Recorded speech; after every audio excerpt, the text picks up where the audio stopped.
itu di bawahnya. Ini ada berapa senti Mas kira-kira? Space sekitar 30 cm. 30.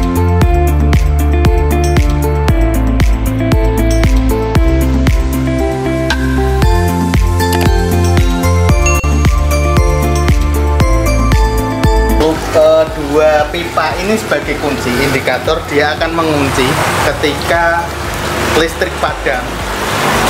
Air nggak akan luber ke chamber bawah.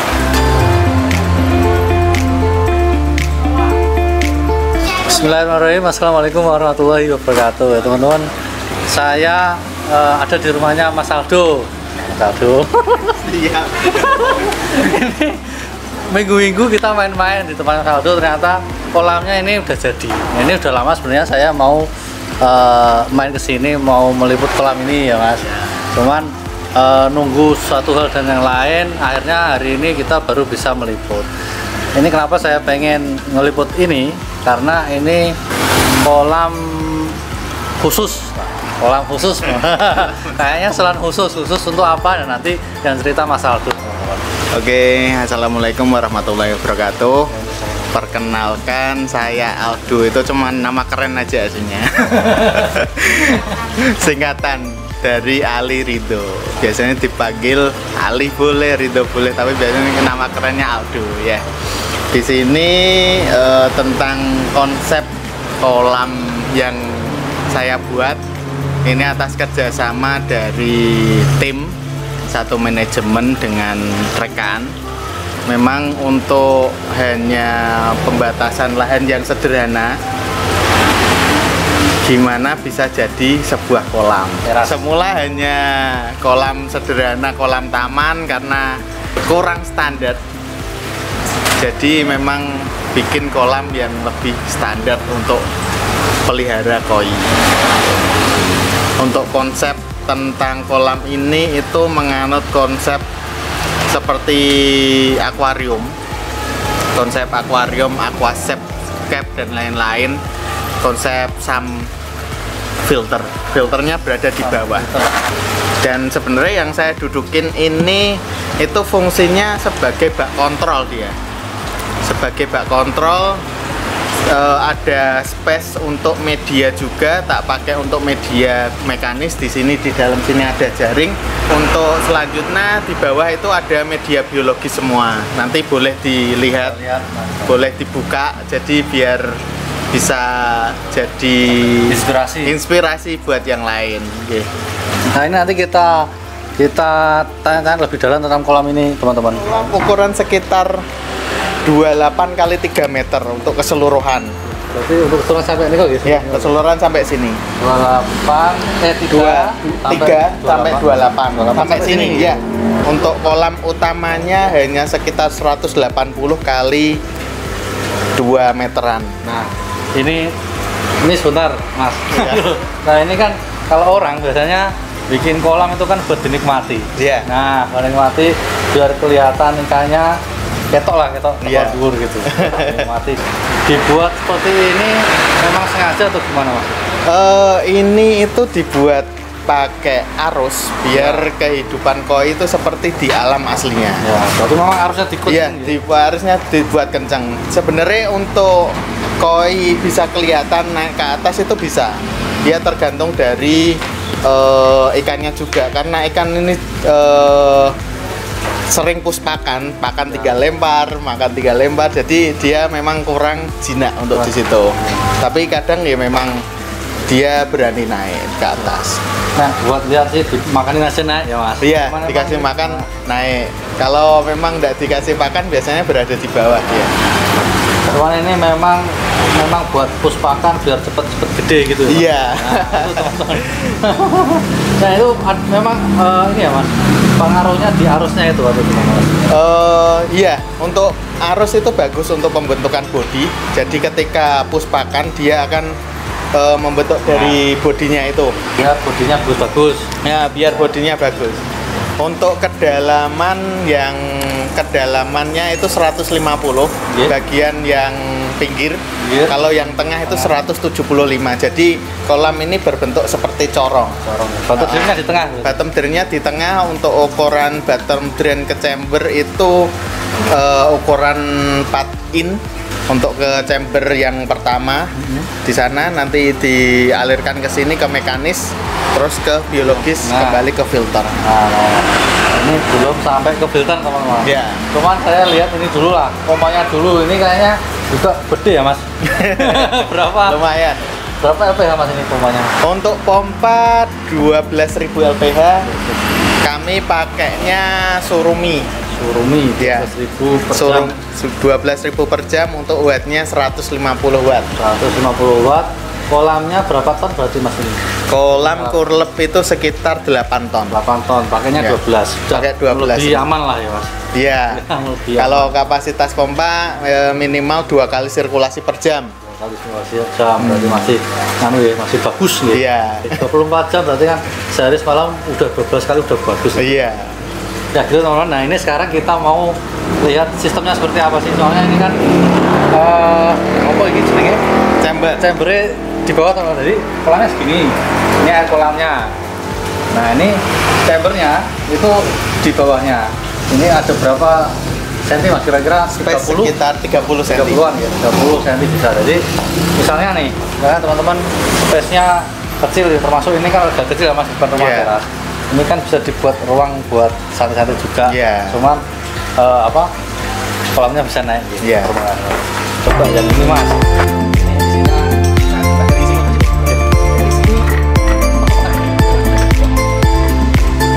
Nah, ini juga termasuk chamber ya mas. Ini iya termasuk chamber untuk mekanis, cuman biasanya untuk mekanis kebanyakan orang itu pakainya 30%. Kalau ini nggak ada, sekitar 10%. 10% buat mekanis gitu. Buat mekanis. Lah, ini rahasianya di sini. Nah, ini teman-teman. Nah, ini los buka-bukaan kolam ini. Wah, ini bagus buat kita yang belajar mau bikin kolam sendiri bisa, atau mau pesan Mas Aldo bisa. Bisa. Ini dari kolam. Bottom drain dari kolam tadi menuju chamber ini. Ini chamber kosong. Chamber kosong ini akan naik. Ini sudah sekitar 2 bulan tanpa dikuras sama sekali, tanpa dibersihkan juga. Nah, yang ini berarti ke filter mekanis. Isinya jaring. Isinya jaring. Ini berapa dalam Mas? Kedalaman hanya 30 cm. Oh, ini gini ya? Iya. Kedalaman hanya 30 cm. Ini enggak dalam-dalam banget ya? Enggak dalam banget. 30 cm ya. Kunci buat perbedaan permukaan itu loh Mas. Nah, kuncinya itu berada di sini. Dua pipa ini sebagai kunci indikator, dia akan mengunci ketika listrik padam. Air nggak akan luber ke chamber bawah, hanya berada di titik ini. Sampai segitu ya Mas? Sampai segitu saja. Itu berarti seperti kayak overflow? Iya, overflow tapi nanti larinya ke chamber. Larinya ke chamber. Nah, bahasa mudanya pemula seperti saya ini. Ada dari kolam ini, ada apa ini Mas? Skimmer ya? Iya, skimmer kita bikin paten. Karena biasanya saya bikin skimmer itu posisi di dalam kolam.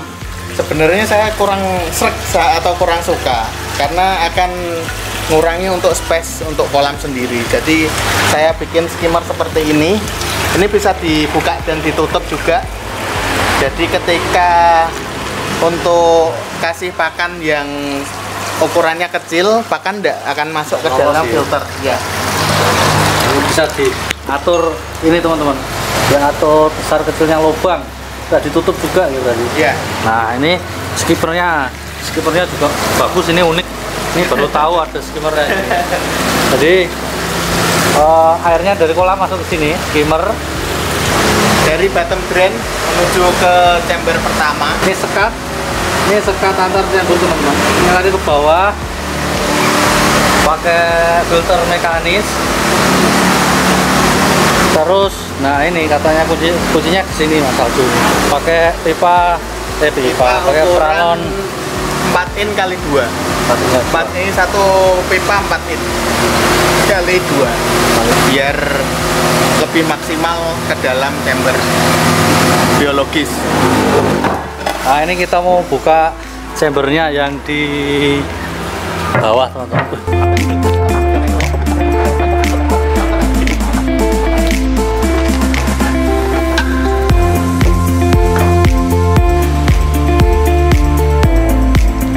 Space kolamnya ada untuk support sebagai aerasi pakai Resun LP60.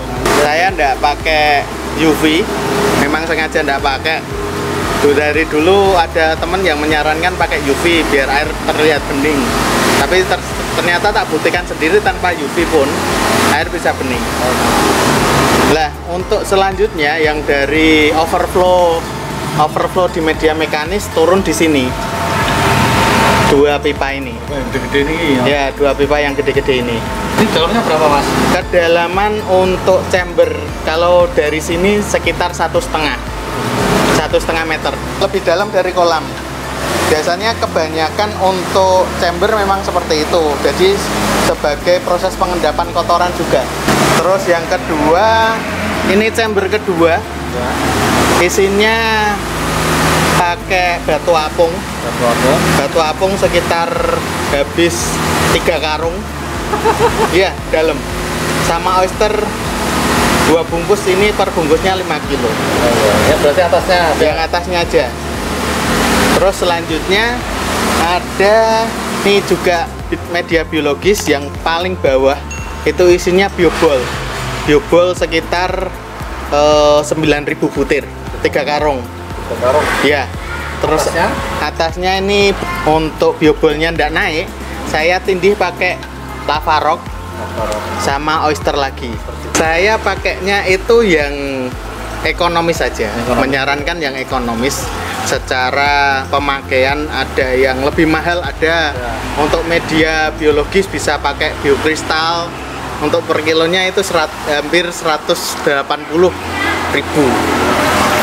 Cuman fungsinya sama kok ya, Mas? Fungsinya sama untuk media biologis, untuk teman-teman pecinta koli yang pemula maupun yang mau belajar, menyarankan untuk media yang hemat, ekonomis dan hasilnya bagus. Nah, ada sisa mending buat beli ikannya. Iya.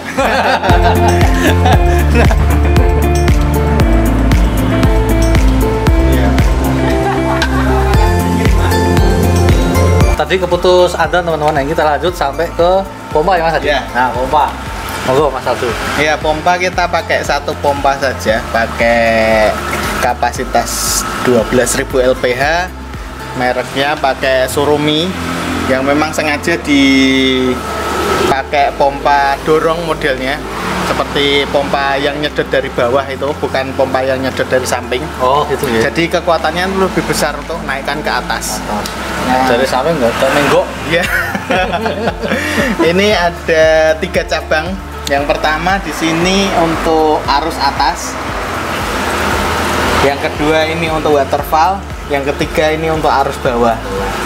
Jadi air dalam kolam ini ada 3 input. Yang arus bawah di sebelah pojok barat sana itu mengarah ke selatan. Yang arus atas ini berada di sini mengarah ke barat. Jadi air berputar untuk memusatkan nanti kotoran berada di tengah dan terfilter di chamber. Ya. Tambah waterfall. Ya, tambah waterfall. Waterfall itu ukurannya ndak begitu besar. Ukuran hanya 15 kali 30 cm dan saya kasih media oyster, maksudnya 30 cm, untuk lebarnya sekitar 80 cm. Bagus, ini tinggal dicabut. Pas ini ya berarti Ya. di chamber ke berapa ini? Chamber ini chamber pertama gitu. Air dari media mekanis turun ke sini.